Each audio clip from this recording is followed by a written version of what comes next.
Aš noriu pristatyti sekantį mūsų pranešėją, tai yra Massimo Cotrozzi, jis yra iš Tarptautinės audito ir konsultacijų bendrovės Ernst & Young ir kibernetinių grėsmių ekspertas. Taip pat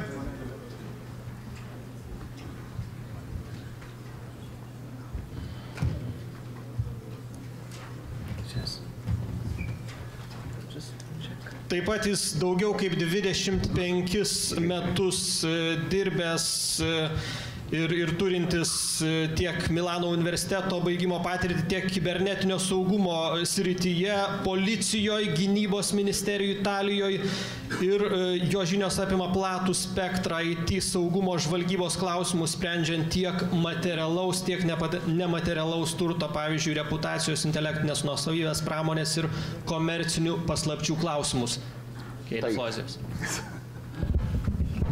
Labas rytas. That's the only Lithuanian you will hear from me today.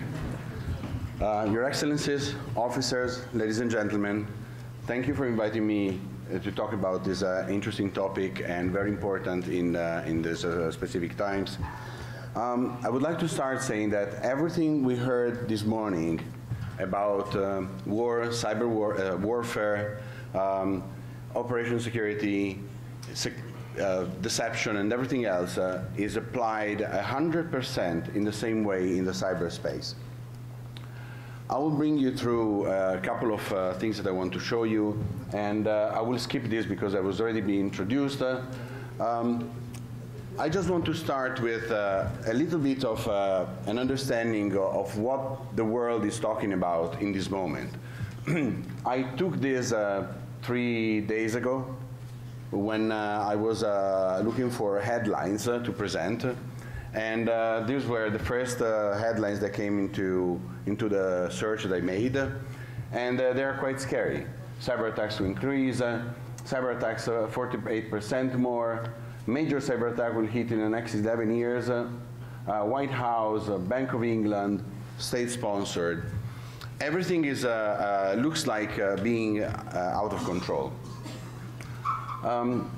Why? A little bit of a threat landscape. First, I would like one thing that I want to do here is I usually give these presentations to commercial audiences. So I usually talk to clients, telling them, guys, you have a problem, you need to understand what the problem is. And at the end of the presentation, which is never as deep as I will go with you today, they say, I didn't know this is very eye-opening, we didn't know this was happening, and we have no idea how that works. So they don't know that it's no longer possible to detect attacks or to prevent any breach from happening. When they say we will maybe be breached, they are probably breached already. Organizations are relying on digital data to do business. There is interconnectivity, and all the companies are connected to everyone else, in suppliers and customers, and they don't know how to deal with this. From the attacker's perspective, let's not talk from a military for a moment.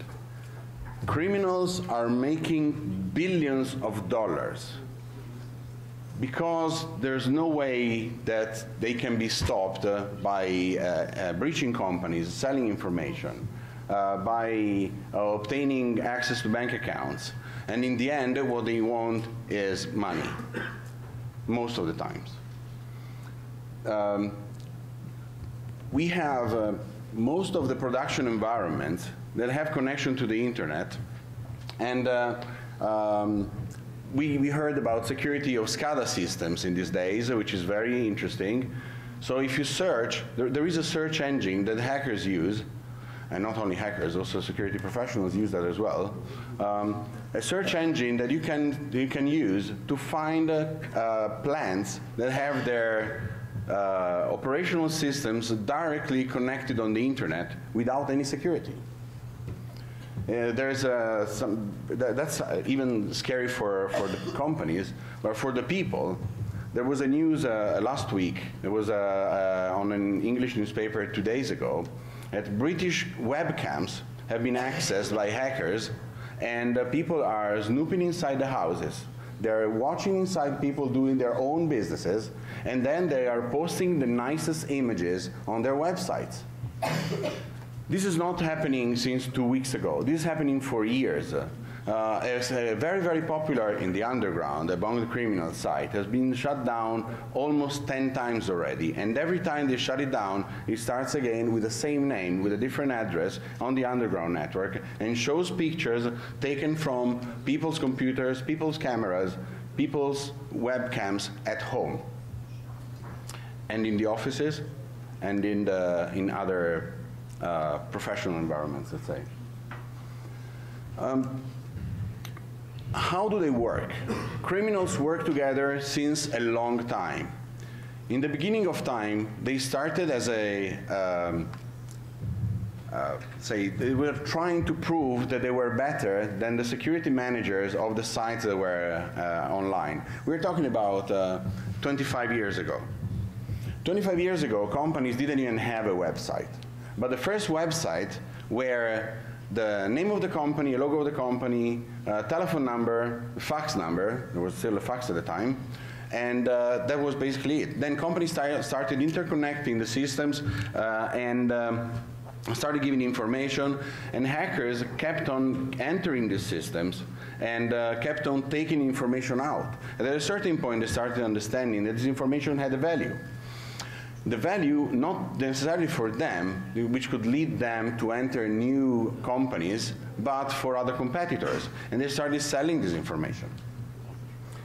Governments, meanwhile, have been observing this for a long time. And at a certain point, they become interested from two perspectives. The first perspective happened in the 90s, which is companies are getting stolen money from, information from. We need to do something from a legislative perspective. And I know you have also a very important piece of legislation coming up very soon. So this is closing also another gap. On the other side, the military started understanding that this information had a value. The methods that were seeing being used to exploit companies and exploit other governments had a value. So some governments started using the same ways as hackers were using in order to have intelligence on other countries, not necessarily from a military perspective. And this is a couple of interesting results that we had from a latest survey we made on our clients. We're talking about 3,000 of the largest companies in the world, in every part of the world. We asked them, what do you think is the major problem you can encounter? Who is your major threat? And they were able to divide the different threat actors in many ways, and the employees being the first problem that they see. So they think that most of the problems come from inside the companies themselves, which might be true from an economic perspective, from a company perspective.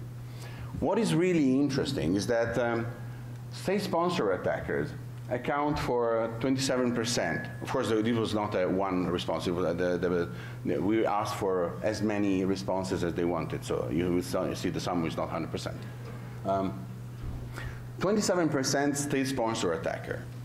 So this means that they differentiate between a state-sponsored attack and a lone wolf hacker, and a hacktivist, or a criminal syndicate, or employees, or any other people that might have an interest, or they might be on the payroll of the military of their country, of another country, or both. Lone wolf hackers are not necessarily working by themselves. There isn't anything anymore as a lone wolf hacker. There is no 14 years old from Australia or Pakistan or Brazil that is hacking into anything just because they want to do it. They do it because they go on the underground forums afterwards and they sell the access to the systems that they have access to. 56% of the respondents have declared that it is unlikely or highly unlikely that their organization would detect an attack. So we're saying that more than 50% of the largest companies in the world will have no idea on whether they are attacked or not. And I'm not even talking to them about the military perspective. That's just, you need to protect yourself because you do business, and at the end of the year, you need to make a profit because otherwise your company is not a viable business. And they have no idea. Why? First, organizations are blocked. They have invested heavily into IT and security years ago, and they can't move from there. It's very complicated for them to make a step towards a new way of working without revolutionizing everything that they have done already, and it's complicated for them because they think it's very expensive. Which brings us to the second point. They think it's very expensive. In particular, we've seen that people that manage security struggle to talk the business language of the people that have the money. So we have people with problems that have problems and a certain amount of money. People with money that they do not know that they need to invest in the right place because there is a lack of communication. The third, it's probably the most important of the problems. Even if they had money, there aren't enough resources at present to bring the companies to the right level of understanding of the problem. There aren't many cybersecurity personnel around. We've seen companies hiring with ridiculous salaries people that they appointed to the role of security officers. Security officer that has to defend a large company from a cybercrime, from a state-sponsored attack, need to know those things. There are not that many, and they're very expensive. So that's the economical part. What about the military? Well, we heard this morning. War doesn't start the moment the war is declared. Sometimes the war is not even declared at all. Cyber war is the same thing. Cyber warfare doesn't start in any specific moment. It started already, and it starts when someone decides that they need to have information about other countries. And the people from the military intelligence will know this. This is always the case. It's never happening that you don't want to know something about a country because you need to be informed. So from a military perspective, and let's try to think about the impact that this has to the people. From a military perspective, if I would be trying to penetrate the military resources of another country, I will try to be as silent as possible, as stealth as possible. I don't want to be noticed. So this is not where the actual impact is. We heard before about talking about the trolls and the troll farms, and this is not what we're talking about. This is on a different level. So they need to have access, they need to have assets, they need to have information, they need to have formal structures connected with human intelligence. So all your normal military activities, HUMINT, ILINT, SIGINT, OPINT, and so on and so forth, everything is bundled together with the cyber intelligence. There are multi-billion-dollar programs on this. And the US and the UK, which are the only two ones for which we have information on the internet, are spending $3 billion per year on this. And this is only for the defense part, because the offensive part is obviously top secret. So, anyway, next. From a civil perspective, we might have from a civilian perspective, we want to disrupt. If we want to do a cyber warfare operation, we want the population to have the maximum impact possible.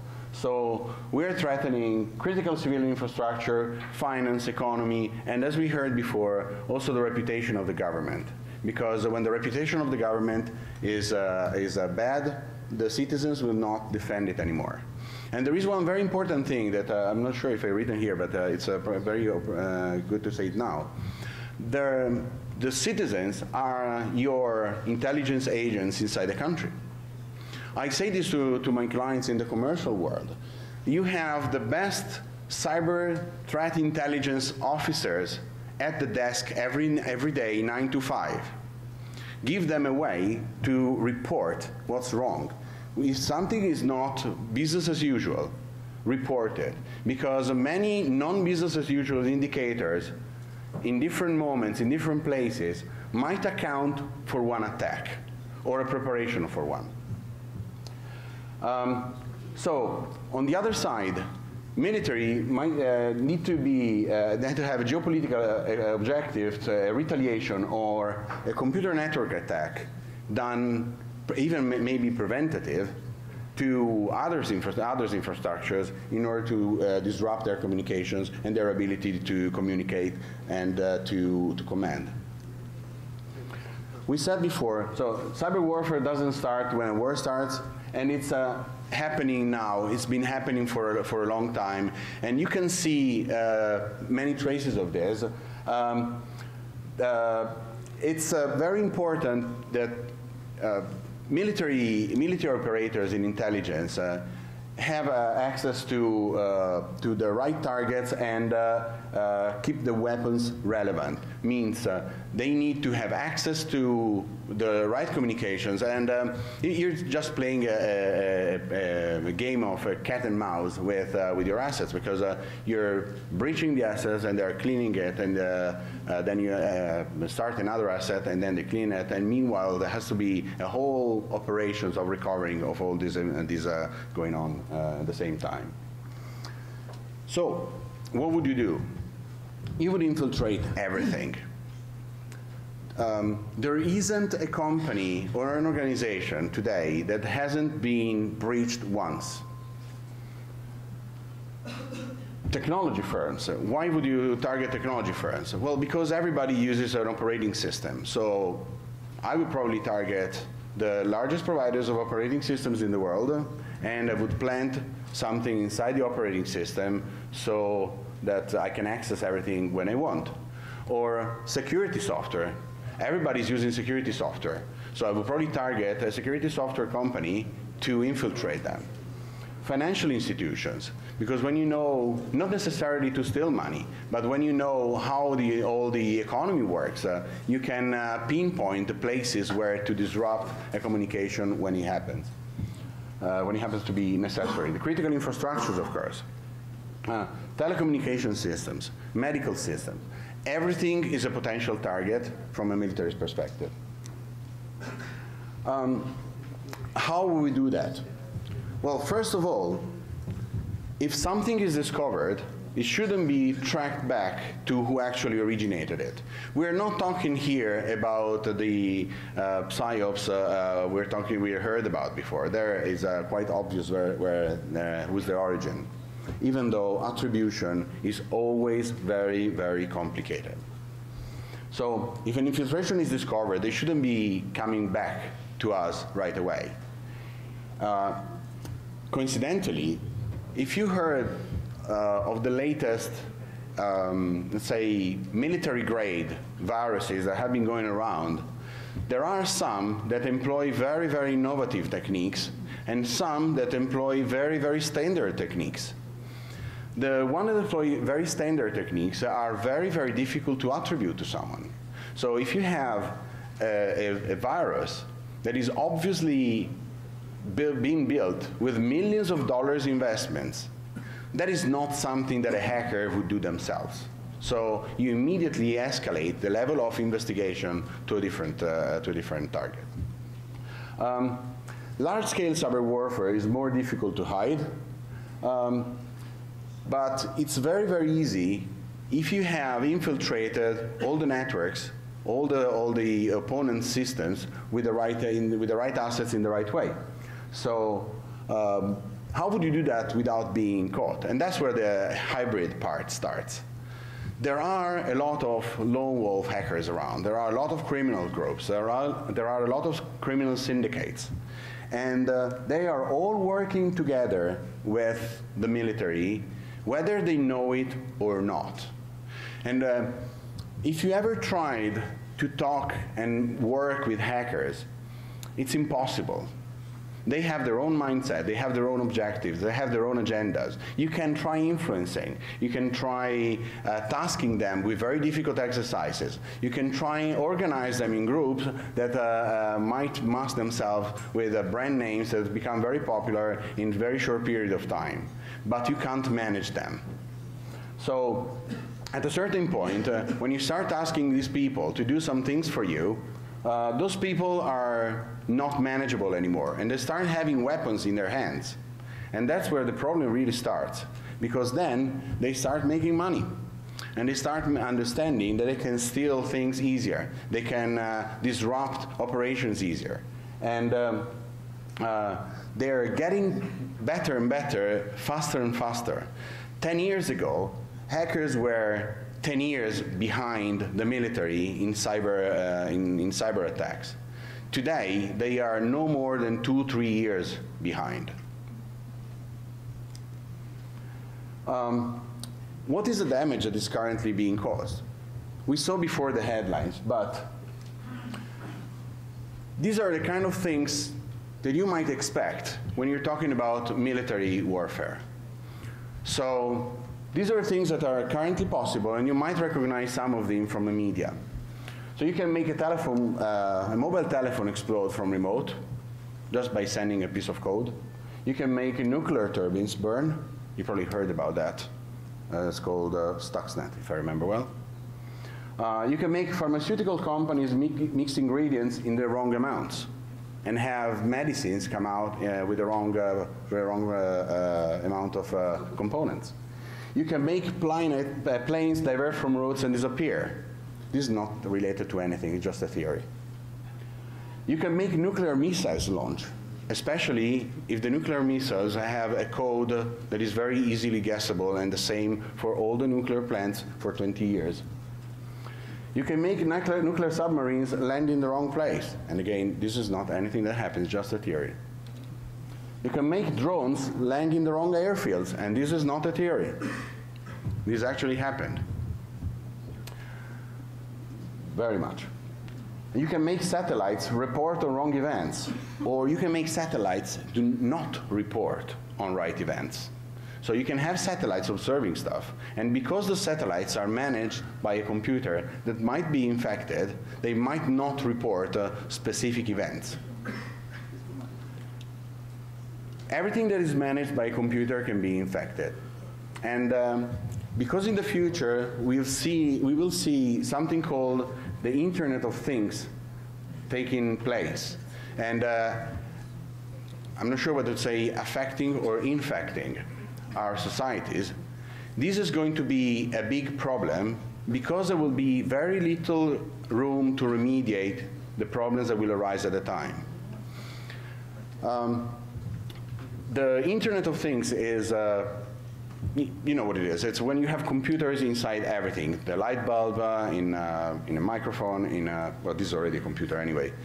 The problem is, where is this made? Who made it? Who's the company that designed the chip? Who's the company that designed the software? Is the light bulb spying on me? Or, that's the worst case. Best case is the light bulb vulnerable? Who is fixing it? The company that made the light bulb that was found vulnerable is closed now. So whoever bought the vulnerable light bulbs, sorry, the vulnerable light bulb is not a theory, it's something real. There are people that have been hacked via a vulnerable light bulb, wirelessly. The company that made that is not there anymore. So they're not fixing it. If you have something that is found vulnerable, you have to substitute it, throw it away and buy a new one and hope it's not vulnerable. Of course, everything at this point, you understand, has a very critical impact on the life of the countries. Because if you start stealing money, if you start making company fail, if you start making critical infrastructure invest billions to protect themselves from something that they have no idea about, how is this going to make the situation better? It's not. And that's why the global cost of cybercrime is increasing. Now, take the slide only at the top part. The bottom part, especially where they say the numbers, it's forget about the number. that we heard anything between 445 million and 3 billion as an estimate of a global cost of cybercrime. Nobody has a number, and everyone is throwing numbers the numbers that they know. But there are actual problems in the countries. There are actual problems that are arriving to the people. And the problems are, and these are the latest breaches that had more than 30,000 records exposed. We're not talking about little companies. We're talking about companies that have invested millions in security. eBay has lost almost 150 million account information. JP Morgan, 76 million. Target, 70 million plus more. They still didn't have the time to calculate. These are companies that have invested everything they could. They took their time to have their security managers explore the area and buy the latest tools. They had the latest tools, and they got breached anyway. There is no way that they can prevent this. Now you would say, what can we do then? You can detect this, but that's another point. Okay. From a financial institution's perspective, I want to show this because you might think, well, yes, it's only in the US. No, it's everywhere. It's everywhere. We had companies in Ukraine, in Iran, South Korea, Brazil. You name them. Every country had their own breach. And there is no way that the companies know what even is going on at the moment. The latest breach was HSBC announced that they lost 2.7 million records from their Turkish branch, but they still didn't finish counting, so they didn't announce it officially. So you see that this has a very, very big impact to the public, and most of these things have the impact of undermining the confidence of the people that there is a solution to the problem. So they start thinking there is no solution. Another point, and then I close. We had for the first time this year, we had a report from companies that they are not increasing their spending in security. So it's the first time that they are not spending more than before on average. Why? Well, because they don't know what to buy anymore. They don't know where to go. They don't have the right advices. They start buying hardware and software from the providers that they think they're the right ones, but they have been proved not effective because they think that buying a piece of software or a hardware, they are dealing with a problem. They are taking the problem out because they have a firewall, because they have an intrusion detection system, because they have, now they're buying cyber threat intelligence feeds. But even if you don't have a person making sense of the intelligence and actually putting into life inside the company or inside any organization, the way how this intelligence relates to the actual problem, to the actual business of the organization, you will never be able to stop anything from happening. Okay, that was it. Thank you very much. If you have any question.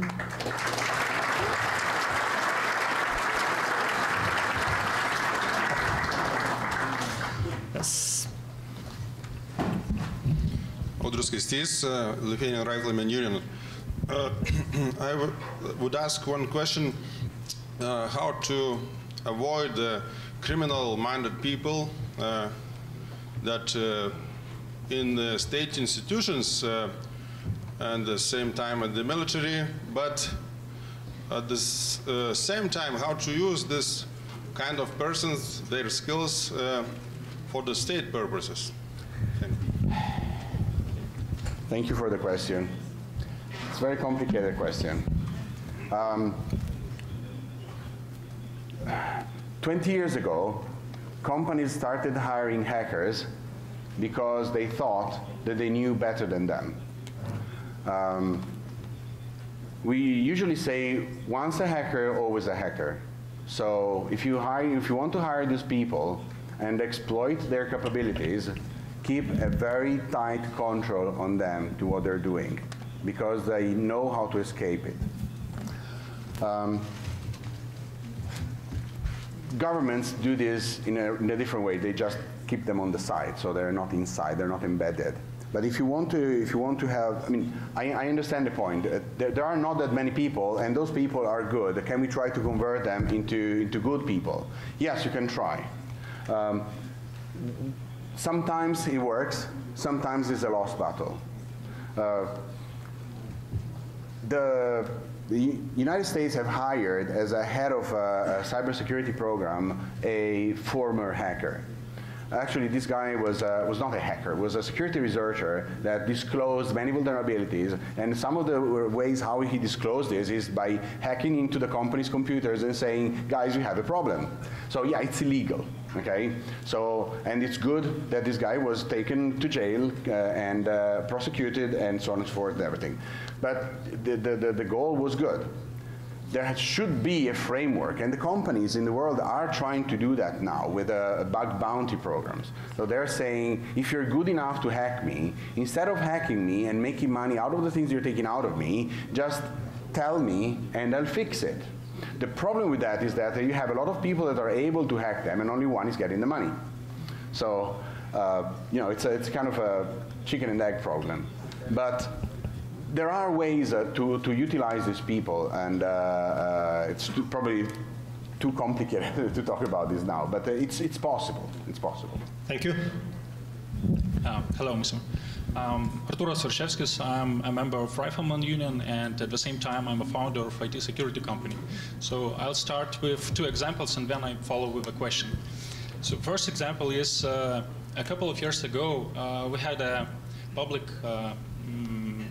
incident when it was all over the media, when many sites in Lithuania were hacked and Soviet symbolics were displayed there. It was loudly announced. And 6 months after this situation, and it was huge media event. There were security forces involved in finding whoever did that. And 6 months after that, we did a security check on one of our clients who was hosted in the same company where the incident happened. And we again found hackers, well, possibly from China. It was at least the hack was originated there. And the second example is one of the major telecommunication companies had a flaw, and we reported that to them secretly, of course, not announcing that. And this flaw constituted a simple thing that in a minute, it was possible to take down almost all of internet users of that company. And that's the least effect. I mean, you could spy on clients and all. You had full access to their connection points. So the question is, do you know of any models or good examples how public and private partnership can work to fix those issues? I mean, because in warfare, in cyber warfare, well, it's not only the military and public companies, not companies, I'm sorry, but public institutions who must defend themselves. Okay, thank you for the question. Very interesting. So for the first part, from the example perspective, first, attribution is really, really complicated, as I said before. So if someone arrives and shows up the Russian flag, it doesn't mean they're Russian. Even though they might be coming from Russia, they might be, I mean, the communication might be coming from Russia, they might have Russian programs, and if you reverse them, you find Russian commands in it, and they were written with on computers with Russian code base. It doesn't mean they are Russian. Or Chinese, for the example. The second part of the same thing is that you will not like it, but I welcome hackers that go around defacing people, defacing companies, because they raise awareness. I like when, and again, you will not like it, and I do not condone it, and it's illegal, but when a company gets hacked and their database of the addresses of their users leaks on the internet without really causing a big damage, yes, it's illegal. Those people should go to jail, but thank you. You exploited a problem that might be there for someone else to do worse. Okay, again, thank you, but no thank you. On the other side, public-private partnership is the only way that a critical infrastructure program can actually work. I was talking about this before. There is no way that you can start a disclosing exercise. You cannot oblige companies to start disclosing their issues because they're scared and jealous. They're scared that the information will go around and will give competitors or attackers more information on what their problems are. On the other side, it might not be good for a company to disclose something to the government, for example, when the regulators said, and you have a regulatory authority that said that that stuff shouldn't have happened. So you have an obligation to disclosure, and if you disclose, you're automatically entering a criminal perspective because you violated the law. So you have to avoid this deadlock. The only way to make this work is that there has to be an infrastructure that allows companies to talk with each other and exchange information between themselves and between their peers and with the government in a non-attributable way. So there has to be a way that companies say, I had this problem, and the community knows that there is this problem around, and it may be in this sector or in this area or at this level or on this system, but no one can track it back to the actual disclosure, because only in this way companies will allow themselves to leak information about how unsecure they are. Thank you. Hello, Oleg Sukhodolsky, cybersecurity SCADA, offensive security specialist. You talked about energetical security, about critical infrastructure protection, yes? And told that hackers are bad, yes? But now we have a situation when Russia developed cyber weapon, it says, Stuxnet, Havocs, and so on, and we simply must cooperate. What do you think? What are possibilities of cooperation between hackers and between political organizations? I am not speaking about AC, it's Cybercrime Center of Europol, but maybe something more. What is your opinion? Thank you. Take the easy part of the question. Hackers do communicate between themselves, even though they are belonging to different groups. So we have American hackers, Iranian hackers, ISIS hackers, and Russians and Chinese talking between each other. And one of the main reasons that they do that is that they don't know who they're talking with. So they can't really say who's on the other side. And in the forums, when you have one identity and you had that forever, they don't know who you're working for now, and you don't know who they are working for now. So we know that they are talking with each other and exchanging information, but they might not know. And talking about this, there's one English hacker have joined 3 months ago ISIS, and is now recruiting cyber experts for ISIS. And he's still in the underground network with a different handle, and he's doing his own communications in the underground network. So in England, so they are actually doing this. I'm